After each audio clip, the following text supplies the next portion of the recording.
بسم الله الرحمن الرحيم waxaan u soo istaagay inaan bulshada Soomaaliyeed iyo bulshada reer Jubbaland aan la wadaago hawshii noo qabsoontay doorashadii soo bilaabatay 2020 ilaa 2022 socotay oo anaga reer Jubbaland ahaan maanta nagaga eg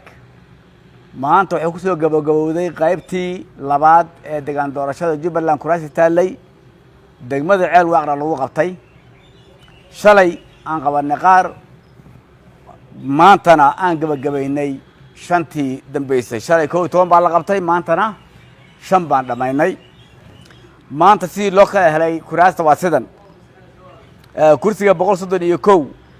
waxa ku guuleystay Axmed Cusmaan Ibrahim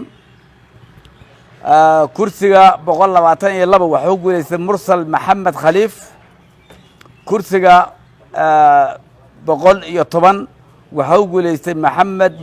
Maxamed kursiga 123 waxa ku guuleystay Faadimo Faarax Aadan kursiga 125 waxa ku guuleystay Cabdirashiid Maxamed Ducaale waxaan u rajaynayaa ummadda Soomaaliyeed dawlad khayr qabto oo cusub iyo baarlamaan khayr qabo oo fiican deegaan doorashadan hadda aan idin kala hadlayo maanta ee ceel waaq shalay 12 baa la doortay maantana 5 isku darkooda waa 16 kursi 16 kursi ee ku astaysnaa deegaan doorashada labaad ee Jubbaland halkaas ay ku eg tahay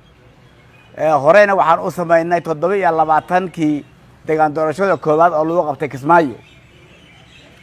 halka waxaa isku darkooda noogu dhamaystirmay 51 xildhibaan oo Jubbaland u matali doona dawladda federaalka baarlamaankeeda waxayna kala yihiin 43 aqalka hoose ah iyo 8 aqalka sare ah guul baan idin leeyahay dhamaan allahna guuleeyo ramadaan mubaarak assalaamu calaykum waraxmatullaahi wabarakaatuh ummadda Soomaaliyeed dawlad qiimo leh oo waarta oo cadaalad ah oo ummadda aan qaribin hagaajisa ayaan rajaynaynaa bisha ramadaan fadligeeda bacda ciid insha Allah